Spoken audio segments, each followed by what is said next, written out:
Hello and welcome everyone to the third lecture in our Undisciplining Translation series. The lecture series aims to engage with translation by undisciplining it, by investigating it across disciplines and beyond disciplining acts. As part of the series, we have previously hosted lectures by the anthropologist Professor Smita Tiwari-Jassal and the translation theorist Dr. Hefzibah Israel. Today, we are delighted to host and introduce Professor Joshua Price to deliver the third lecture titled Translation, Colonization and Epistemic Violence. Joshua Martin Price is an anthropologist and professor at Toronto Metropolitan University. He has collaborated on the translation of two books of Latin American philosophy, Heidegger's Shadow by José Pablo Feinmann with María Constanza Guzmán, and Indigenous and Popular Thinking in America by Rodolfo Kusch with María Lugones. He writes on translation, colonization, and state violence. His most recent book is entitled Translation and Epistemicide, Racialization of Languages in the Americas. Thank you, Professor Price, and over to you. I wanted to thank Sanchatur for setting this up, and I also wanted to say it's a real honor to participate in this lecture series. It's really an honor and a privilege. And I wanted to make a point to thank Rita Kotari and Arun Vasinha, as well as, of course, the Ashoka Center for Translation. I am speaking to you from Buenos Aires, Argentina, and I'd like to say, besides being an honor in general, it's a particular honor to be invited by Professor Kotari, Dr. Kotari, because I've just been reading her book, Uneasy Translations, and it's been fantastic. And there's so much, it's such a rich and wonderful text. And I was just lecturing here, giving my first reflections on that book. However, I will not talk about it today. I'm still sort of assimilating it. Okay, so I'm going to speak for about half an hour, and I will, let's see, I'm going to share my screen here. We just did this in our little trial, so I'm going to see if this works. Just a second here. Let me know if you can see a PowerPoint. Can you see a PowerPoint? And I'm going to try to, okay, now it should be the whole PowerPoint, or do you still see all those like little boxes? No, it's good? Okay, cool. Yes. All right, great. Signal to me if something goes haywire. All righty, so what I thought I would do is talk a little bit about the relationship between language, colonization, and translation. And I wanted to start with some central concepts, and there'll be some concepts sprinkled throughout, but I'm going to do my best to explain them for a lay audience so that it's not technical. And some of these words are weird even for linguists and experts in the field. And the first weird word is epistemicide. It's a neologism, and it was just coined, to my knowledge, about 10 years ago by a Portuguese legal scholar and sociologist, Boaventura de Sousa Santos. And as the name suggests, if you think of epistemicide, if you think of the side part, it's killing, right? And epistemicide, the epistem side is the knowledge. So it's, in the general sense, it's the destruction of knowledge. So you can think of it as akin to genocide, killing a people's knowledge base. But there can be complicated and nuanced ways in which this happens. It can be by humiliating someone's knowledge, marginalizing it, subordinating it. And then it also, in a kind of complex way, which we can talk about if there's interest, if one person's knowledge can be treated as a raw material, the knowledge itself treated as a raw material for someone else or some other entity, then that also can be a form of epistemicide. So think, for example, of the way in which indigenous practices of medicinal or health use of special leaves or a process is then sometimes patented by pharmaceutical companies in the North, so they can make money and profit from it. So that's a form of extractivism of knowledge, or biopiracy, as it's sometimes called. And that also is a form of epistemicide. Okie dokie. So with that in mind, I'm going to talk about two examples of epistemicide. And the first is the first part are the first bilingual dictionaries, so early bilingual dictionaries in the Americas. And the second part, which I'll get to in a few minutes, is criminalizing knowledge and criminalizing translators as a second form of epistemicide. Okay, so I'll explain what each of these mean, but let's start with the bilingual dictionaries.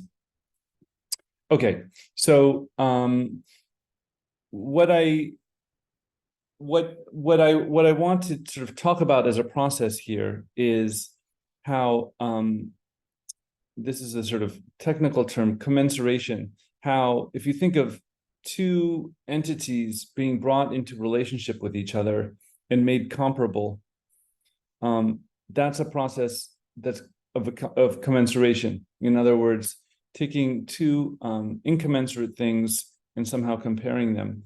And this can take a number of forms. This term commensuration, the way I'm using it, is sometimes used in sociology as a way in which, even things like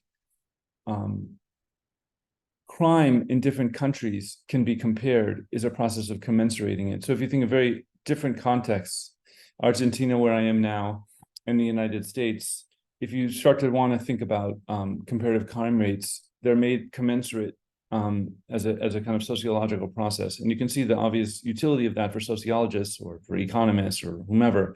But you can also see the kind of complexity of taking a very multifaceted reality and all of a sudden making it comparable along one axis. So in this case, what I did is I took this concept of commensuration and I looked at early bilingual dictionaries. Bilingual dictionaries, the way that I'm thinking of them, are between two living languages, are, to my knowledge, a product of colonization. And if I think of the first centuries of colonization of the Americas, so Spaniards or people who would become Spaniards, the Iberian Peninsula, Portuguese, coming to the New World and trying to evangelize, convert indigenous people to Catholicism. In order to aid in that process of evangelizing, they first came up with glossaries and word lists of indigenous languages, indigenous words, and tried to connect them to Spanish words. But eventually, these Jesuit and Franciscan and Augustinian missionaries started to formalize this process in the modern sense of a bilingual dictionary. And this is an example from an early one from 1608, the vocabulario, like the vocabulary of Quechua, which is one of the more important indigenous groups here in the Americas. And this is an example. And if you can look here, you see the word inti, and it's brought into equivalence with sol. Sol, sun, and inti is a concept that has spiritual properties, so has a kind of godlike qualities to it. And one of the things that I thought was really interesting at looking at this example, as I was sort of paging through these early dictionaries, was how the concept of soul for Catholics at that time would not have been, wouldn't have had spiritual properties, right? But being brought into kind of equivalence was involved in bringing these very unlike entities, so a godlike feature of the sky, into what was understood as a something that was shorn of any kind of religious or spiritual value, the sun for the Catholics. And I wanted to kind of so now I'm going to sort of break down a few of the elements that I see at work in these early dictionaries, and then get back to this idea of epistemicide. So if you think of the dictionary, the modern bilingual dictionary, it takes the world of language and breaks it down into particular lexical items, particular words, and then finds equivalents for them, right? So this is something we would recognize in a contemporary bilingual dictionary, right? What's your word for sun? And breaks them down into one-for-one word equivalencies. And at the same time, and this is one of the sort of important parts, even though there's the kind of appearance of equivalency, there's a hidden asymmetry.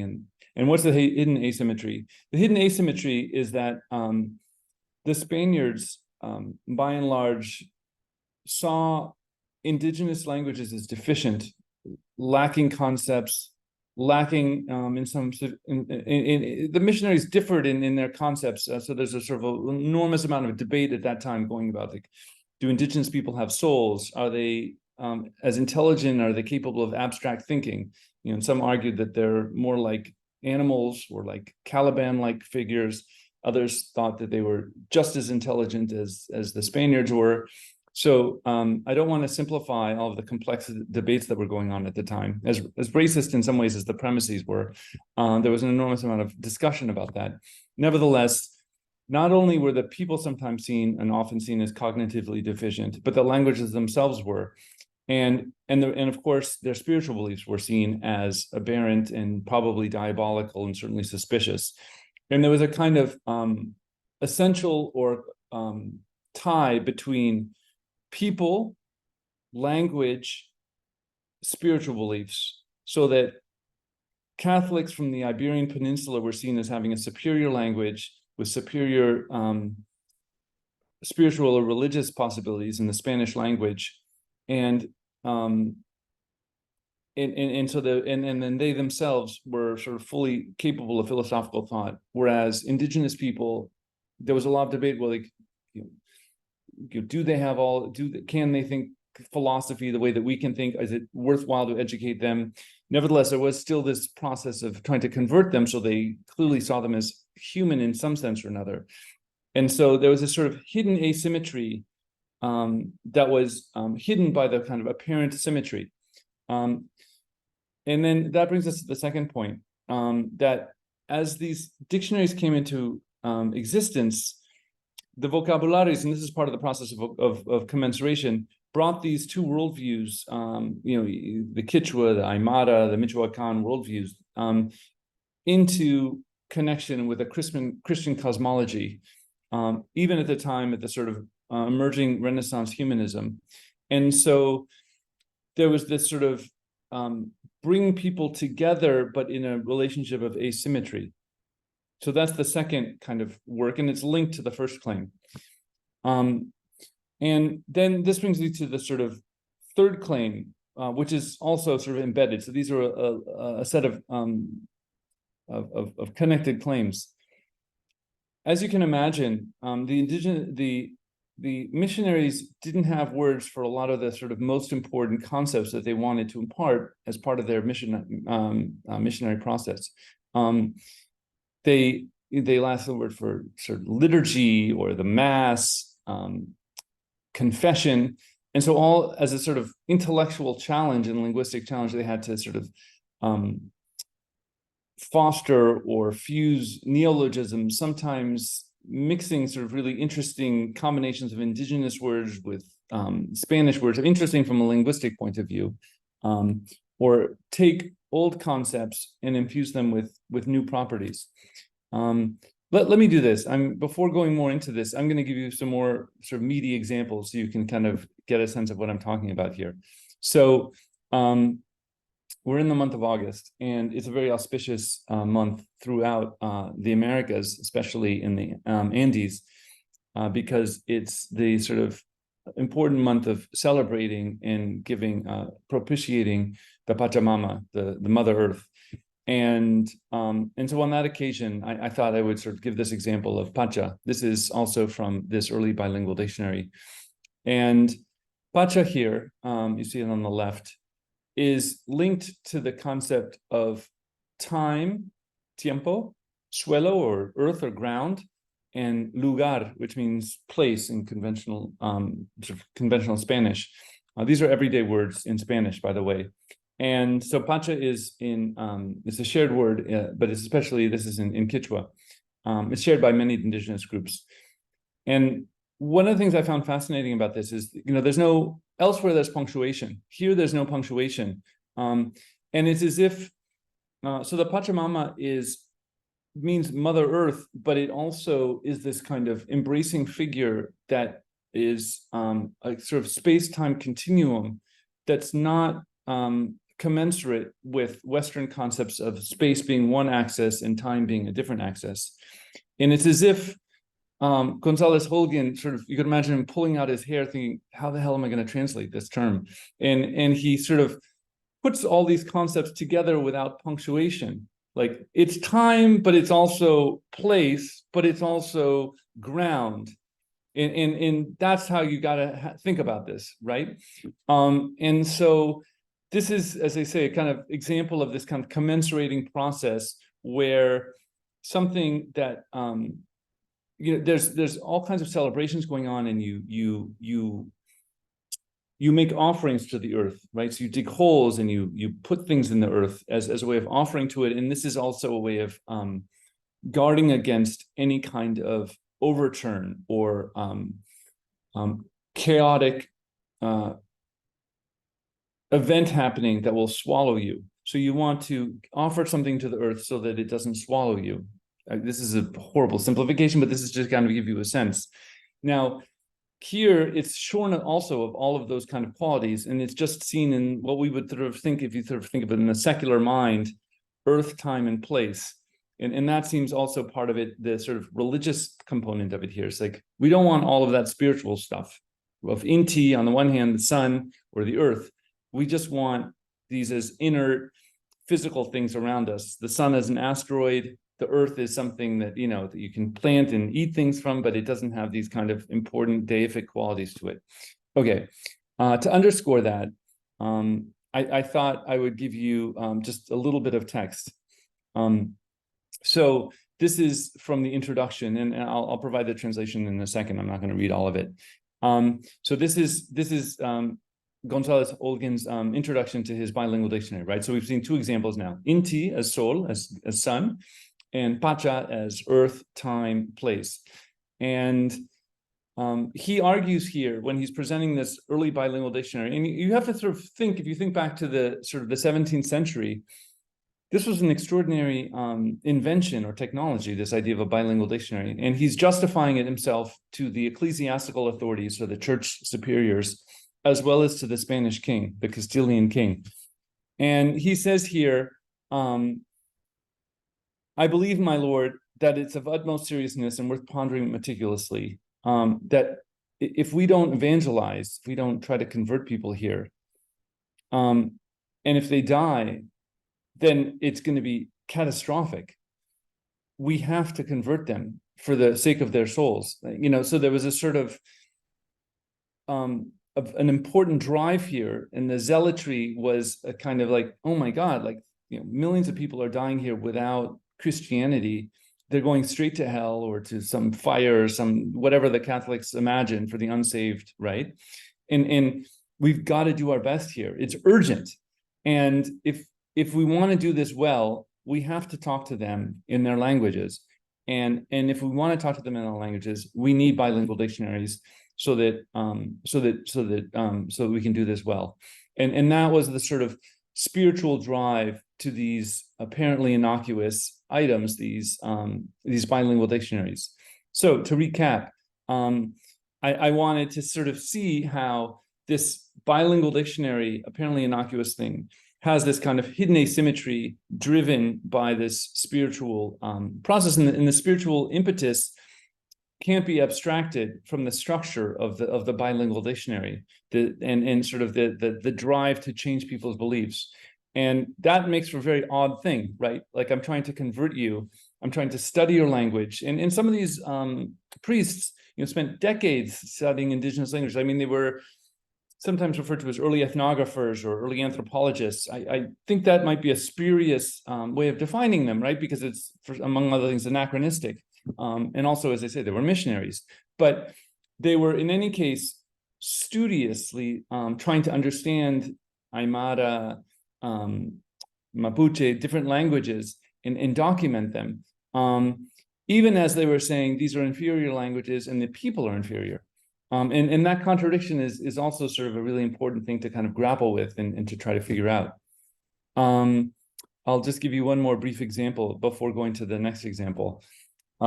So this is from Bertonio's early bilingual dictionary of Aymara, which is also a language that's spoken like Quechua by millions of people across the Americas today. So this is my translation.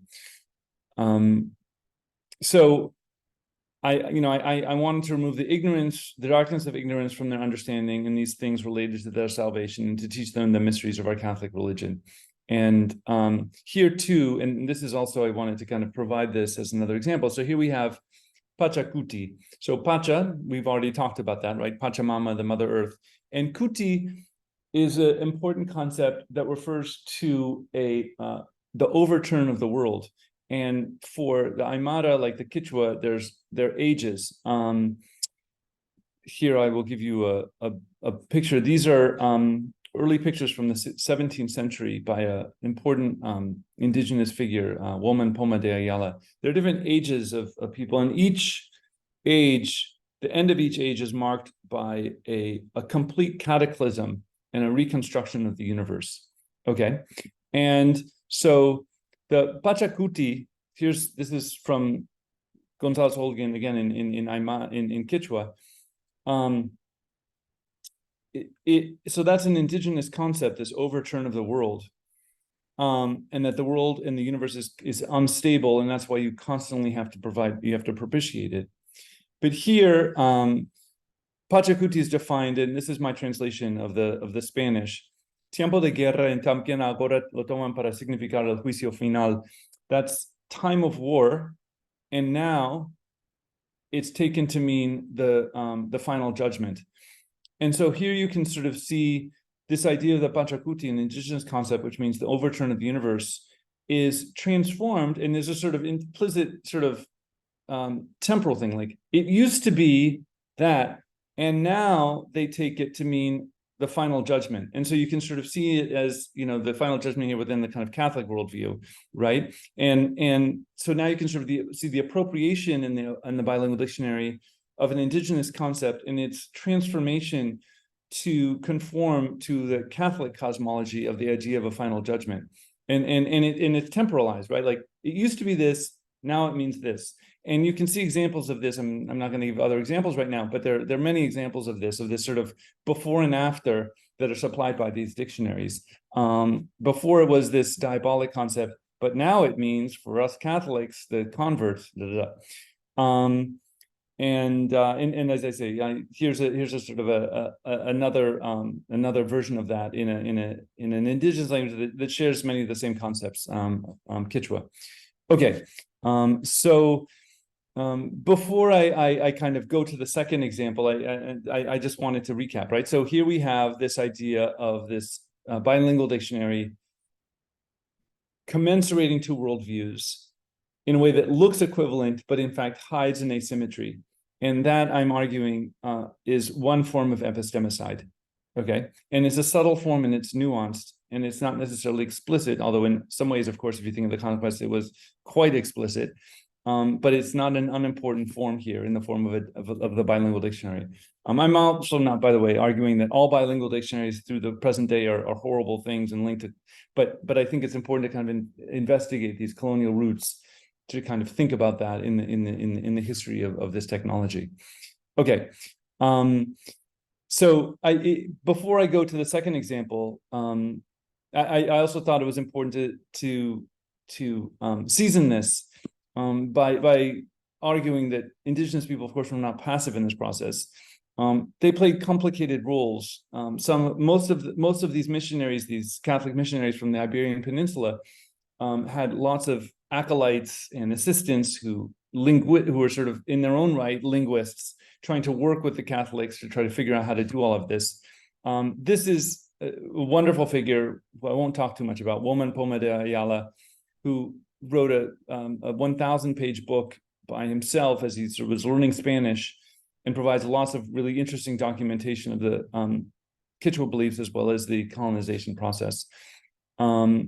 And this is also sort of an early fused document of the Chilambalam of Maya beliefs that combined some elements of Catholic practice, including writing, the sort of the Christian and Western practice of writing, with indigenous figuration. Okay, and so going back here then. So we've done part one, and now I'm going to do part two briefly, and then I'll open it for questions. How are we doing? Okay. All right, great. Okay, so that's the first example, bilingual dictionaries, and then I thought I would talk about making a very different kind of argument for epistemicide, and this is criminalizing translation, criminalizing translators, and criminalizing knowledge itself. That translators produce as a form of epistemicide. So criminalization is epistemicide. And in particular, in the context of the war on terror, seeing the work of translators as, instead of engaging in free speech practices, as instead translation work, in other words, doing the work of translation as providing material support for terrorists. Okay, so that's the sort of central claim that makes that I'd like to examine here, is how is and when is work interpreting for someone or translating a text providing material support for terrorism. And I want to look at two cases that were litigated in the United States in the 2000s. As examples of this, and then this becomes examples of criminalizing translation. So the first example, and they're both cases of Arab Americans. They're very different from each other. The first case, Tarek Mahana, and he was convicted of providing material support for Al-Qaeda on the evidence of a text he translated. It's important to point out here that there was no claim made that he was a member of Al-Qaeda. He found some text on the internet and translated it. It had been translated before from Arabic into English, and he posted it on the internet, including a text called 39 Ways to Wage Jihad. And okay, so that's the sort of the text he translated, 39 ways to wage jihad. And here's sort of one of the headlines. Oops, sorry about that. Trying to kind of, let me go like this. So I'm trying to, okay. So does posting jihad, can you see that? Does posting jihad, sorry about that. I'm having a little trouble here, wait a second. Does posting jihadist material make Tarek Mahana a terrorist? Okay, so here's some text from from his trial. Oops, let me see here. Let me try this again. I've lost everybody, so I hope that everyone's still there. Let me see if I can do this a different way. Yes. Okay, great. All right, I can't at this point see anybody's faces and stuff, so I'm gonna okay.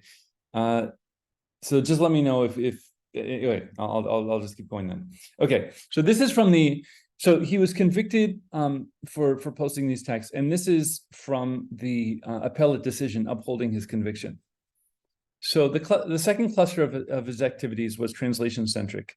In 2005, the defendant began to translate Arab language materials into English, I guess you would say properly Arabic, right? But anyway, this is the language.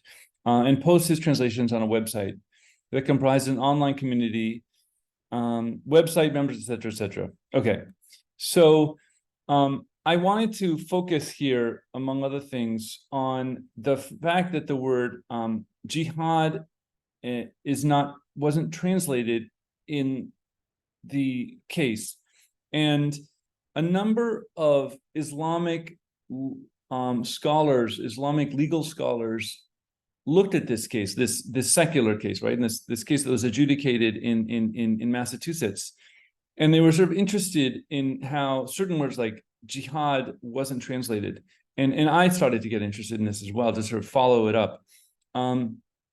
So here, Lina Salame writes, jihad means to struggle, and a jihadi is incorrectly used as a noun to describe a Muslim extremist who uses violence and seeks to implement Islamic law. In other words, she's sort of criticizing the way that, first of all, jihad is left in Arabic, and then secondly, jihadi is sort of reduced to this idea of an extremist. And as she continues, not translating an easily untranslatable term results in confusing several distinctive meanings: a revolutionary, resistance fighter, guerrilla fighter, rebel, mercenary, militia member, or extremist. The untranslated term indicates an individual is Muslim, but provides no information about his situation, belief, or acts. So I kind of experimented with calling these pseudo-untranslatables, translatable words that are often maintained in Arabic to preserve their menacing otherness. So pseudo-untranslatables, words that are in fact translatable, but kept in Arabic as if they were untranslatable, in order to make them seem weird and foreign. It's important to say here that Tarek Mahana is, or maybe it's not important. It seems significant to say that he was born and grew up in the United States. And he always argued that his beliefs were very American, and he was, I'm going to stop sharing for a second because I want to make sure that everyone's still there. Okay, great. Still with me?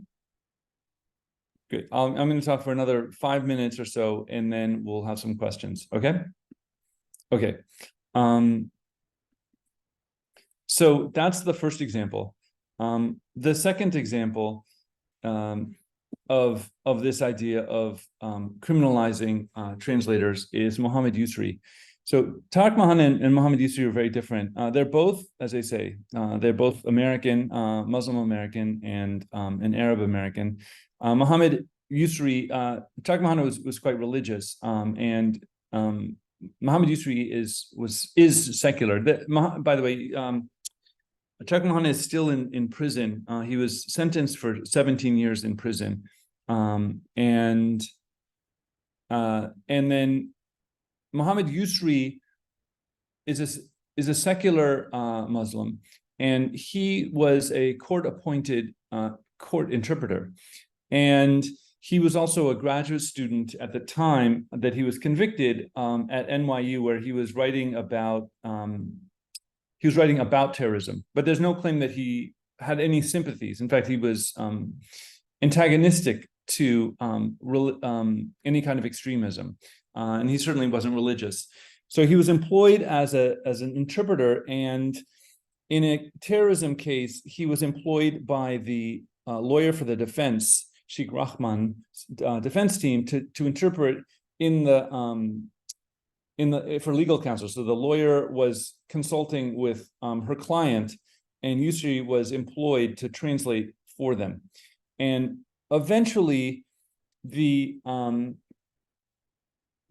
lawyer for this figure who was on trial for terrorism, Sheikh Rahman, Lynn Stewart, the lawyer, was convicted of passing secrets, passing that she was under a gag order. I don't want to make it too complicated, but she conveyed information from Sheikh Rahman, and under what many people think is terrible and spurious, she was convicted of sort of abetting terrorism. But also the interpreter, in this case, Mohammed Yusri, was also seen as aiding the terrorists, right? So he was employed by a lawyer to translate for a client. He translated for the client in their deliberations, in their consultations, and he was also convicted along with the lawyer for aiding the terrorist. Okay, and this gave rise to an enormous amount of attention. Both of these cases did, right? So this is from the New York Times. There was a lot of academic work done on this. This is from an academic article, and there were also sort of protests against the conviction of both figures. These were in different points in time, but there was an enormous amount of debate about in the Tarek Mahana case, about free speech versus, is translation free speech, or is it doing something? Are you aiding terrorists by are you acting? Are you doing something, or are you just engaging in free speech? And then in the case of Mohammed Yusri, there was an enormous amount of attention to his case also by court interpreters in associations of court interpreters, because of course, if a court interpreter could be convicted of engaging in interpreting in the context of a legal trial, then you could imagine how horrible that is for all the other sort of court interpreters and for the kind of context. And this is also important, he was, as I said, he was a graduate student at NYU, so there was a lot of his advisor wrote a number of op-ed pieces trying to defend his actions. So let me just go back then and sort of recap where we're at here, right? So we have epistemicide, the humiliation of knowledge, and we have this idea of the bilingual dictionaries and criminalizing translators in their own very different ways as ways of engaging in exploiting, diminishing, marginalizing subaltern people, racialized people, and in the context of some kind of sort of European or Eurocentric knowledge. All right, so let me stop there and let's see where people are at. Josh, thank you so much. That was quite wonderful. And the two cases are very interesting. Like, they're both quite different, but they both open up together the role of translation in ways that we haven't thought about. For the moment, I want to actually focus on probably the first case, right? I want to focus on the formation of knowledge or knowledge-making processes, whether there is does translation create new knowledge? Does it intervene in existing forms of knowledge? And in the commensuration making process that you delineated by the bilingual dictionaries, by showing that there are these asymmetrical worldviews, but how through equivalences there has this demonstrates an attempt in some sense to kind of recruit indigenous vocabulary to the meanings of the more kind of hegemonic group. And I was actually thinking some of it is also from the point of view of the hegemonic group, from the point of view of the colonizer.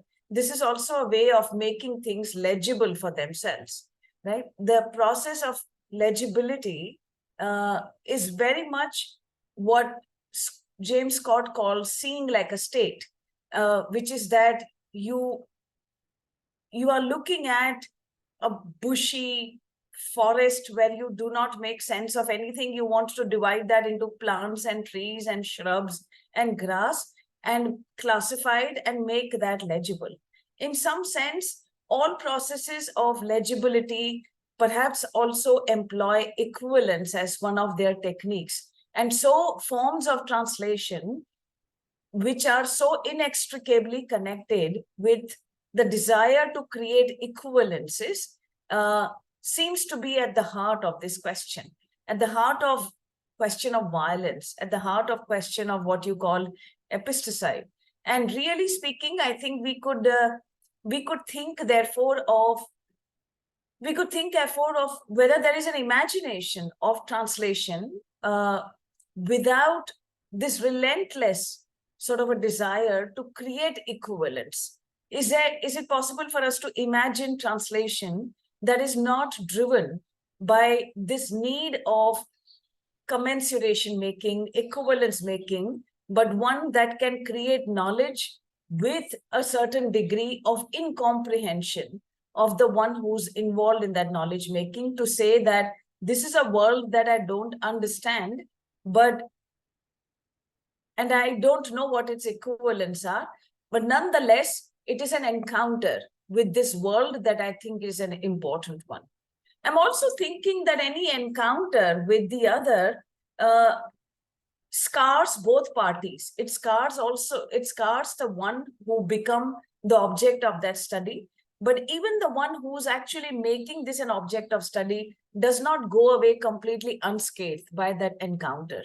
And so I'm also interested in whether we have any indications of what might have permeated into the vocabulary of the hegemonic group, which shows us that this encounter has happened and it has not left that group also untouched. I think the other example, the one of criminalizing translators, is a more kind of, what shall I say, an embodied experience, right? It is about the translators as figures who are sometimes invisible.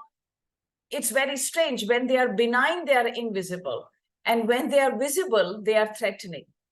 It's almost as if we cannot have an image of a translator that can be visible, but also not one that gets stigmatized in this kind of a project. But I think my question is more about the former case.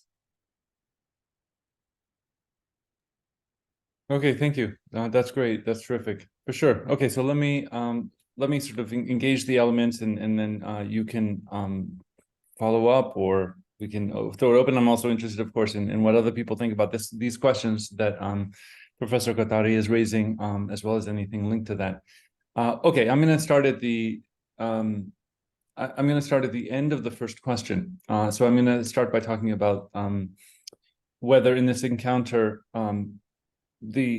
how both sides are changed. And I would say that, of course, you're absolutely right, Rita. And I would say, in defense of sort of time, I didn't go as much into that, into the effect of the Spaniards. I'm calling Spaniards as a kind of problematic shorthand because there was no Spain at that time, right? I was calling it the Iberian Peninsula.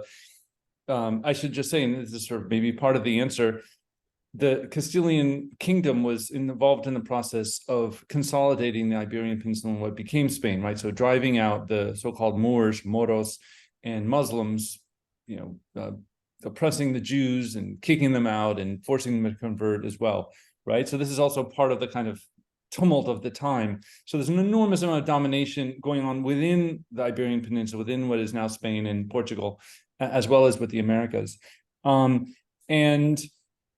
The Spanish language, the people we call Spaniards now were totally transformed in the process. Certainly individuals were, and then the language was also completely changed. And to give what may or may not be a superficial example, Spanish now has all kinds of words from indigenous languages. So it was sort of nourished as languages, dominant languages often are, by subaltern languages. So even today, just to take some examples, the word chocolate, avocado, chili, hammock,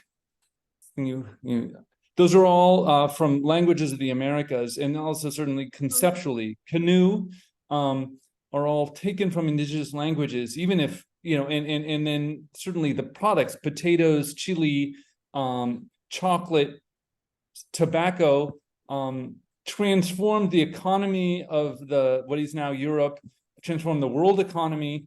And these were all things that were part of the kind of extractive process. So both the concept of smoking tobacco, of eating chocolate, the fact that tomatoes are not poisonous, but are in fact delicious, are all part of the colonization of the Americas. So, imagine Italy without tomatoes, imagine Europe without cigarettes, and so on and so forth, or imagine Hungarian cuisine without potatoes. And so you can sort of see all of the different material ways. And then, of course, there's the financial aspects and the gilding on the Baroque churches and how that was all taken from the Americas. So I didn't go into the sort of material processes, much less the multiple genocides. But that transformed Europe and maybe consolidated Europe. It's also the case that some of these priests became themselves sort of strange hybrid figures. So as they and this goes to the first part of your question, as they were sort of trying to understand the Quechua, spending decades with them, or the Aymara, or the Guarani people, many came to be seen as themselves engaged in blasphemous practices, right? And there's the kind of racist way of seeing it as going native, but they also sometimes produce these amazing hybrid texts themselves. These are people of European heritage, not to mention indigenous people who also sometimes, who often started, as they started to roll around with Catholic worldviews, produced other kind of hybrid, weird-looking texts and practices. So there were all kinds of ways in which this process of mutual transformation also gave rise to a whole range of practices and beliefs and texts and so on that continue to exist, right? And continue to flourish through the current day. And I could give tons of examples of that. I think that, and so I say that in terms of this idea of making legible. So people made sometimes things legible and were transformed in the process. It wasn't just only in their own terms. I guess I'm putting it that way.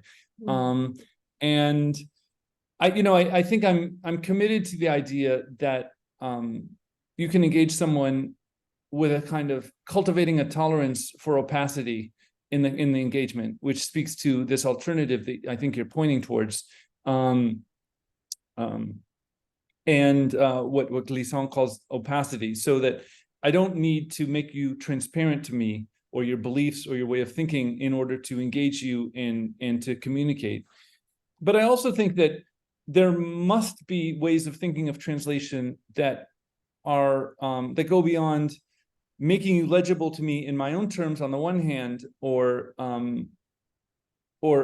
simply yielding to opacity on the other. Right? Translation needs to be more nuanced than those two poles, it seems to me. So it's not either I just surrender to I can't understand, I can't, you meaning here, not Rita, but just like I'm talking about this sort of, and I'm not a Spaniard from the 17th century, right? But in the colonial encounter, there needs to be some difference between incomprehension or just assimilating someone completely to the worldview of the hegemonic figure. And translation needs to be that. It's I feel that on a kind of moral and ethical level, as well as on a kind of epistemic level and linguistic level. And so that's my kind of take on that. And then how do you describe that act of translation, I think becomes very complicated, but I don't think it's sort of outside or apart from thinking about predatory practices on the one hand, and I think this thing about sort of thinking about incomprehension, I think is what I'm terming opacity seems important to kind of grapple with. So let me see if that's as a sort of first response, if that engages many of the points that you were raising. Yeah, no, thank you so much. I have another slightly different question, but I'll come to it later. Let's see if there are other people who have any questions.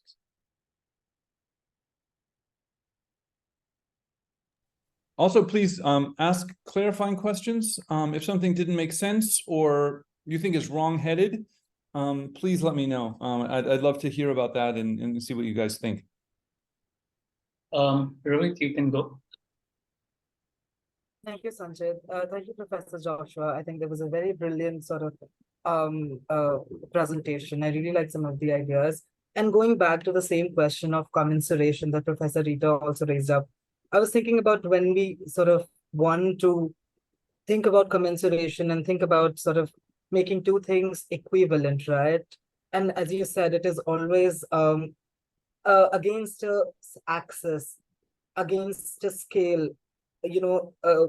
against a scale from where you're measuring the two, perhaps, so to speak, languages. So I'm wondering if, and you just talked about, and as did Professor Rita, that this taking one scale against which you must measure whether the two languages are sort of equivalent to each other always sort of ends up invisibilizing, making visible the other on your own terms, and therefore sort of invisibilizing other aspects of the other as the other. So I'm just wondering, what are the other ways in which perhaps we can think about encountering the language rather than trying to sort of make absolute sense of it? Like, what are the untranslatable bits in it, and sort of perhaps could we acknowledge untranslatable bits, not just in the other's language, but also in our own language, as sort of we are engaging in the practice of translating. So I was just thinking about how do we, and I think you partially answered that, but I'm just wondering if making commensurate is what we should aspire for, or if there can be other ways of thinking about it. Okay, well, so I'm working on what I call the sequel to this book, the sequel that no one asked for. I end this book with bewilderment, and I'm recommending bewilderment at the end of this. So I just published a book, right? Translation and Epistemicide, where I explore these examples and others in much more depth and in nuance, I hope, than I've had time to do today. So these are sort of like the headlines with a little bit about them, right? And I think I describe bewilderment as a sort of a willed, self-willed posture or predisposition to a kind of defenselessness in the face of something that is, at first, to go back to Professor Rita's term, not yet legible to me, and I mean this as an individual, like me, myself, like this person, Josh, and trying to kind of yield to that and sort of make myself defenseless to it without making it fully legible or making it commensurate seems like an important first step. So a kind of predisposition or posture, as it were, which is and then that's a sort of an epistemic thing, like about knowledge and open oneself, and then also to language. And then I've also been trying to, as I was trying to sort of think about the next, where does this leave us, and what's a sort of a positive vision besides the sort of negative critiques I've had. I've been thinking about, and I won't go much into this, although I'm happy to. There's this distinction in Spanish between ser and estar. They both mean to be in Spanish, but one, ser, refers to unchangeable states, like I'm a tall person. I actually am tall. I happen to be 2 meters. And then there are other sort of temporary states, like I am sad today, or I'm tired, and then I fall asleep, and then I'm not tired anymore. So there's one verb, to be, that's associated with a constant state that's unchangeable, and there's another that's associated with change. And there's a Latin American philosopher who argues that this is actually not just a linguistic or grammatical difference, but it's also a philosophical one about ontology and being. And that there's something that's important about the temporary verb, the estar, that's central to the Americas. And that it refers to, and you saw earlier I talked about the pacha, right? And this idea of a world turning upside down, the pachacuti. So he thinks that this concept is really, really important. And even though many Latin Americans, like in big cities, they don't believe in the Pachamama as a kind of entity that they're going to make an offering to. Nevertheless, the reality for lots of Latin Americans is a kind of temporary instability that's always subject to this kuti, to this overturn, and that the temporariness is really, really important. And I'll just share one quick anecdote about that. I got to the airport here in Buenos Aires, and I got in a taxi, and I asked the driver in Spanish, is this your car, your taxi? Is it your possession? And he said, por ahora. He said, right now it is. And I was struck by that, right? Because Buenos Aires is going through, Argentina is going through a hyperinflation, and it's incredibly unstable here economically. And he was being a little ironic, but not entirely ironic, right? Like it was his car, but he was saying, right now it's my car. Who knows what tomorrow's going to bring?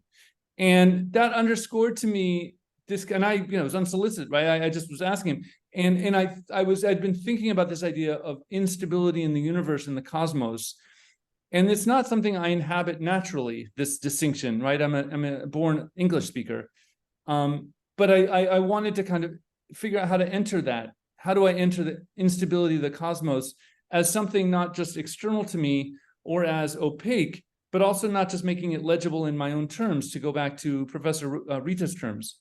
And how do I kind of engage in that in a way that's respectful and deep and not an appropriative term, but also that kind of makes me, right? And so that's what I've been kind of turning over in my mind. And that's what I'm kind of striving to try to articulate here as a kind of positive alternative to this binary that we were talking about earlier, between incomprehension on the one hand and complete legibility to the dominator on the other. Let's see if that's a response. Thank you so much for that response. Professor, I have a question in the chat from a participant. They ask, this question goes to the first part of your presentation on bilingual dictionaries. Would you call the attempt towards creation of bilingual dictionary as translating into symbolic expressions of power for the missionaries or colonials, and how mimicry in post-colonial literatures was able to subvert this practice? Wow. That's what I say. Wow. Okay, good. I was stuck on the mimicry part that I'm still kind of like rolling around in my head with. Could you repeat the first part? Yes. Would you call the attempt towards creation of bilingual dictionary as translating into symbolic expressions of power for the missionaries or colonials? For sure. Yeah, I mean, that's to translate it as it were, right? I mean, I think it's important to sort of see the missionaries, both in bad faith and in good faith, to use that expression. I mean, in bad faith in that they were trying to convert people and sort of exploring people's worldviews in order to change those worldviews. But at the same time, the Catholics, at that time, it sounded like they had an idea like, oh, that's another culture, like that's a different culture and worldview. It's you live in a world of Jesus and hell and the Trinity and all of that stuff. And if you don't believe in it and go along with it, then it's diabolic. It has to do with the devil. It can't be like some other cultural set of beliefs.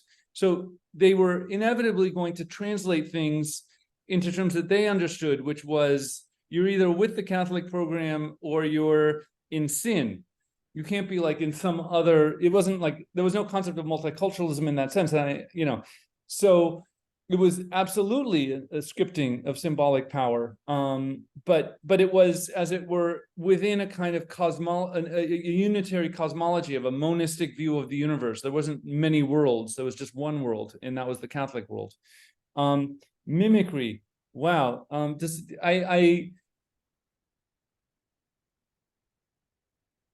Let me think about that for a second. Let me try something here, because I've been working on a new piece, and this takes it in a very different direction than I think was intended in the question. But I've been looking at there's a book that was published about 10 years ago in France called it's been translated as the Dictionary of Untranslatables, and it's a philosophical dictionary. Very wonderful, wonderful text, but also Eurocentric. So it takes all these European concepts of philosophy and explores them and calls them untranslatable concepts. I was just reading a book by a contemporary African-American scholar named Christina Sharp called Ordinary Notes. And she takes this dictionary and she writes what she calls a dictionary entry, preliminary entries on untranslatable Blackness. And it can be seen as a kind of parody of the European dictionary, but I think it's also trying to get at something important and as an alternative to a Eurocentric conceptualization of philosophy. And as I'm trying to kind of think about this problem, right? Like what is Christina Sharp trying to do with this Dictionary of Untranslatable Blackness? It occurs to me that there's something of taking ideas like the bilingual dictionary or certain sort of technologies of European colonization and mimicking them for parodic sense as a way of commenting on power relationships across the colonial divide. But that's my sort of first thought that I come to, is this sort of parodic function. But I don't know what the person who asked that thinks, or Professor Rita, what she thinks, or other people think. I'd like to, at this point, I also would love to make this a conversation, not just to get out of the hot seat, but I actually think that would be much richer. No, I think we should go to Sumedha. Someone's hand is up.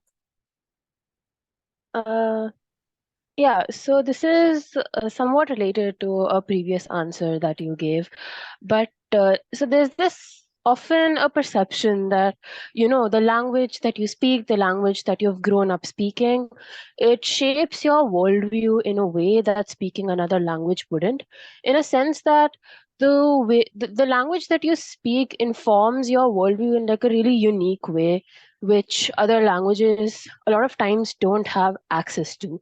So my question would be, is this true? Is this something that, you know, as a translator, you personally have noticed? And more so, if this is a concept that is glaringly obvious, how does translation as a process approach it? How do you navigate these two different consciousness when you're like traveling between languages? Great, terrific. So in a sense, I think of this question as circling around some of the issues that we've already been discussing. So, I mean, my own view is I absolutely agree with you that a language shapes my imagination and my ways of thinking about the constituent elements of the universe in very substantive ways that are not superficial. And then I think translation to be a respectful practice has to go beyond what Professor Rita was calling making something legible, that is translating something only to my point of view. So as if I say, oh, they have a word for X, and that's what we call bread, or that's what we call a water bottle, and simply appropriate, you know, sort of likening it to one's own. But the translation could be a process of widening a worldview or adding dimensions to it that didn't exist before. I think I'm sort of committed to that view. In some ways, that idea of ser and estar I was starting to talk about is my trying to grapple with that. In other words, how do you think about some other way of thinking of the constituent elements of the universe, right? So it's not just language, but it's also how is the world and the universe constituted? What makes the reality reality? How many realities are there? I want to see translation as a tool to go beyond the way that I already think about the world and expand that for other people who I'm translating for.